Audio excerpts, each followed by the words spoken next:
মঙ্গলবার সামাজিক যোগাযোগ মাধ্যমে একটি ভিডিও ছড়িয়ে পড়েছে, যেখানে দেখা যায় কবরে আগুনের ধোঁয়া উঠছে এবং পাশেই পড়ে আছে কবরের টাইলসের বিভিন্ন অংশের ভাঙা টুকরো।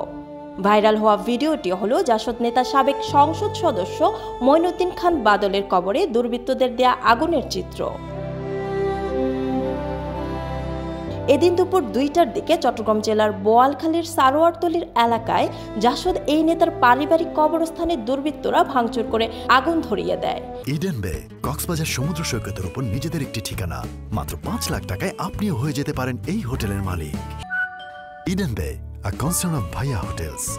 এখন কবরেও মানুষ শান্তিতে থাকতে পারবে না মন্তব্য করে সামাজিক যোগাযোগ মাধ্যম ফেসবুকে বাদলের স্ত্রী সেলিনা খান জানান, একটি নিরপেক্ষ সরকারের আমলে যদি মানুষ কবরেও শান্তিতে থাকতে না পারে, তাহলে আমরা কোথায় যাব?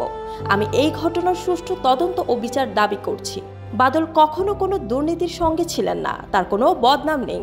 তিনি একজন বীর মুক্তিযোদ্ধা। এ ঘটনায় তিনি থানায় অভিযোগ করেছেন বলেও জানিয়েছেন। জানা যায়, বিকেলে একটি ট্রাকে করে কয়েকজন দুর্বৃত্ত এসে বাদলের কবরে হামলা চালায়। এ সময় তারা কবরটিতে ভাঙচুর ও অগ্নিসংযোগ করে। খবর পেয়ে পরিবারের লোকজন ছুটে এলে পালিয়ে যায় দুর্বৃত্তরা। জরুরি সেবা 999-এ কল পাওয়ার সঙ্গে সঙ্গে বোয়ালখালীর থানার পুলিশ ঘটনাস্থল পরিদর্শন করে। মঈনুদ্দিন খান বাদল 2008 সালের নবম জাতীয় সংসদ নির্বাচনে চট্টগ্রাম 8 আসনে আওয়ামী লীগ নেতৃত্বাধীন মহাজোট থেকে প্রথমবার সংসদ সদস্য নির্বাচিত হন।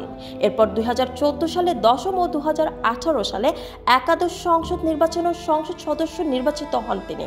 2019 সালের 7 নভেম্বর তিনি মারা যান। সারোয়ারতলীর বাড়ির পাশেই পারিবারিক কবরস্থানে তাকে দাফন করা হয়।